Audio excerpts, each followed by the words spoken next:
3-Minute Devotions for Little Hearts by Jean Fisher, illustrated by David Miles.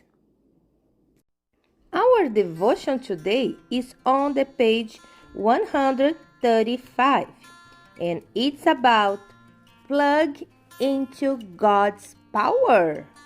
Ephesians 6:10 says, "Finally, be strong in the Lord and in His mighty power."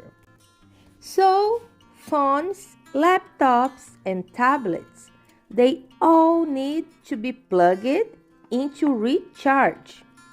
If they don't get plugged in, what happens? It's like they're dead inside, right? Think about this. God is a power source for people. You can't connect with Him unless you plug into Him. By praying and learning what's in the Bible. God's power is mighty. It will keep you going for the rest of your life. And remember, seek the Lord and you will find Him.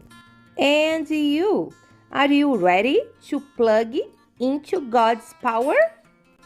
Start today. Let's pray together. Dear God, I promise to plug into your power every day by praying and learning more and more about you. In Jesus' name, amen. God bless you. And don't forget, subscribe and like this video. Bye. See you next time.